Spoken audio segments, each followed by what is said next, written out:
Hi hello friends, ಎಲ್ಲರೂ ಹೇಗಿದ್ದೀರಾ? ಎಲ್ಲ ತುಂಬ ಚೆನ್ನಾಗಿದ್ದೀರಾ ಅಂತ ಭಾವಿಸ್ತೀನಿ. ನಾನು ತುಂಬ ಚೆನ್ನಾಗಿದ್ದೀನಿ. ಇವತ್ತು ಕ್ವಿಕ್ಕಾಗಿ ಮಾಡುವಂಥ ಕ್ಯಾಪ್ಸಿಕಮ್ ಕರಿ ಹೆಂಗೆ ಮಾಡೋಣ ಅಂತ ನೋಡೋಣ. ಬೇಕಾಗಿರೋ ಸಾಮಾನು ಕ್ಯಾಪ್ಸಿಕಮ್ ತೊಗೊಂಡಿದ್ದೀನಿ, ಸಣ್ಣ ವಾಶ್ ಮಾಡಿಬಿಟ್ಟು ಹಚ್ಚಿಕೊಂಡಿದ್ದೀನಿ ಮೀಡಿಯಮ್ ಸೈಜ್ಗೆ. ಆಮೇಲೆ ಮೂರು ಈರುಳ್ಳಿ ತೊಗೊಂಡಿದ್ದೀನಿ, ಮೀಡಿಯಮ್ ಸೈಜ್ಗೆ ಹಚ್ಚಿಕೊಂಡಿದ್ದೀನಿ ಇದನ್ನು. ಆಮೇಲೆ ಟೊಮೆಟೊ ತೊಗೊಂಡಿದ್ದೀನಿ 3 ಸಣ್ಣಕ್ಕೆ ಹಚ್ಚಿಕೊಂಡಿದ್ದೀನಿ. ಆಮೇಲೆ ಇದು ಎಣ್ಣೆ ತೊಗೊಂಡಿದ್ದೀನಿ, ಕಡಲೆ ಹಸಿಟ್ಟು ತೊಗೊಂಡಿದ್ದೀನಿ. ಕಡಲೆ ಹಸಿಟ್ಟು ಅಂದರೆ ಬಜ್ಜಿ ಬೋಂಡ ಮಾಡ್ತೀವಲ್ಲ ಆ ಹಸಿಟ್ಟು ತೊಗೊಂಡಿದ್ದೀನಿ. ಆಮೇಲೆ ಜೀರಿಗೆ ಮತ್ತು ಸಾಸಿವೆ ತೊಗೊಂಡಿದ್ದೀನಿ. ಆಮೇಲೆ ಶುಂಠಿ ಬೆಳ್ಳುಳ್ಳಿ ಪೇಸ್ಟು, ಆಮೇಲೆ ಖಾರದ ಪುಡಿ, ಉಪ್ಪು, ಅರಿಶಿನ, ಗರಂ ಮಸಾಲ ತೊಗೊಂಡಿದ್ದೀನಿ. ಆಮೇಲೆ ಹಿಂಗೆ ತೊಗೊಂಡಿದ್ದೀನಿ. ಇವಾಗ ಹೆಂಗೆ ಮಾಡೋಣ ನೋಡಿಟ್ಕೊಂಡಿದ್ದೀನಿ. ಅದಕ್ಕೆ ಎಣ್ಣೆ ಹಾಕ್ತಾಯಿದ್ದೀನಿ. ಇವಾಗ ಎಣ್ಣೆ ಕಾಯ್ದಿದೆ, ಸಾಸಿವೆ ಮತ್ತು ಜೀರಿಗೆ ಹಾಕ್ತಾಯಿದ್ದೀನಿ.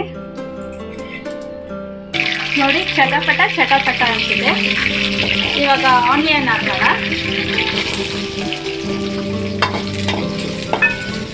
ನಿಮಗೆ ಟೈಮ್ ಉಳಿಸ್ಬೇಕಂದ್ರೆ ಸ್ವಲ್ಪ ಉಪ್ಪು ಹಾಕ್ಕೊಳ್ಳಿ, ಬೇಗ ಈರುಳ್ಳಿ ಬೇಯುತ್ತೆ. ಸ್ವಲ್ಪ ಗೋಲ್ಡನ್ ಬ್ರೌನ್ ಆಗೋ ತನಕ ಉಟ್ಕೊಳ್ಳೋಣ.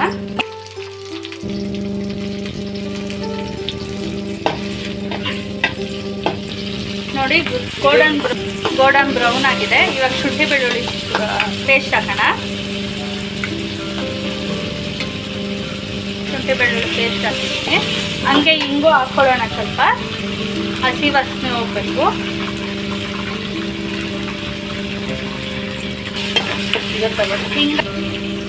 ಈಗ ಟೊಮೆಟೊ ಹಾಕ್ಕೊಳ್ಳೋಣ.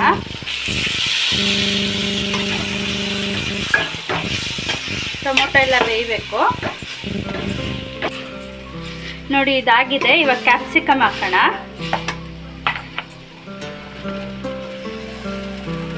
ಕ್ಯಾಪ್ಸಿಕಮ್ ವಾಶ್ ಮಾಡಿಬಿಟ್ಟು ಸಣ್ಣಕ್ಕೆ ಹಚ್ಕೊಂಡಿದ್ದೀನಿ.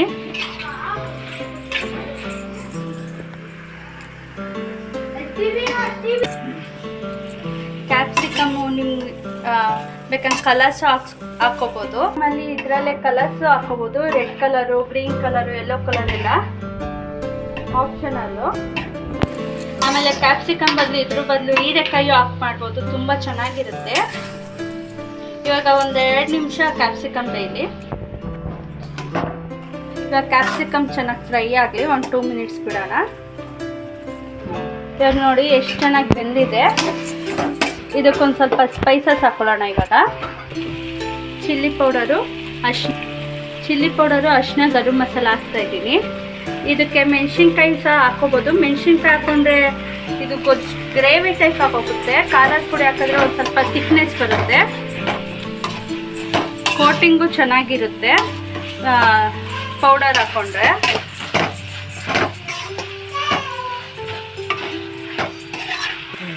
ಇದೊಂದು 5 ನಿಮಿಷ ಇದು ಹಸಿ ವಾಸನೆ ಹೋಗ್ಬೇಕು. ಇದಾಗೋ ಅಷ್ಟರಲ್ಲಿ ಚಪಾತಿನೂ ಕಲಿಸ್ಕೊಂಡಿದ್ದೀನಿ, ಚಪಾತಿ ಮಾಡ್ಕೊತೀನಿ. ಎಷ್ಟು ಚೆನ್ನಾಗಿ ಎಣ್ಣೆ ಬಿಟ್ಕೊಂಡಿದೆ. ಇದೊಂದು ಸ್ವಲ್ಪ ಲೋ ಫ್ಲೇಮಲ್ಲೇ ಇದಾಗಬೇಕು, ಬೇಯಬೇಕು. ಇವಾಗ ಕಡಲೆ ಹಿಟ್ಟು ಹಾಕೋಣ.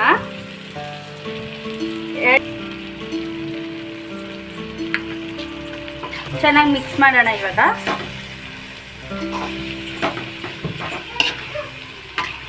ಇದು ಚಪಾತಿಗೆ, ಪೂರಿಗೆ ಮತ್ತು ದೋಸೆಗೆ ತುಂಬ ಚೆನ್ನಾಗಿರುತ್ತೆ. ಚಪಾತಿ, ಪೂರಿ, ದೋಸೆ, ಪರೋಟಕ್ಕೆಲ್ಲ ಸಖತ್ತಾಗಿರುತ್ತೆ.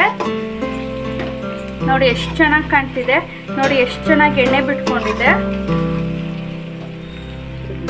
ಒಂದು 5 ನಿಮಿಷ ಸಣ್ಣವರು ಇಲ್ಲಿ ಬೈದಿದ ತಕ್ಷಣ ಆಫ್ ಮಾಡಿಬಿಡೋಣ ಫ್ಲೇಮು.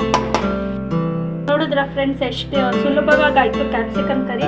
ನಾನು ಚಪಾತಿ ಸಹ ಮಾಡಿಕೊಂಡೆ. ಅದು ಮಾಡ್ತಾ ಎಷ್ಟು ಚೆನ್ನಾಗಿದೆ ನೋಡಿ. ಔಟ್ಲುಕ್ ಎಷ್ಟು ಚೆನ್ನಾಗಿ ಕಾಣ್ತಿದೆ. ಪ್ಲೀಸ್ ಲೈಕ್ ಮಾಡಿ, ಶೇರ್ ಮಾಡಿ, ಕಮೆಂಟ್ ಮಾಡಿ, ಹೆಂಗಿದೆ ಅಂತ ನಿಮ್ಮ ಒಪಿನಿಯನ್ ತಿಳಿಸಿ. ನಿಮ್ಮನೆ ಮಗಳು ಕಾವ್ಯ.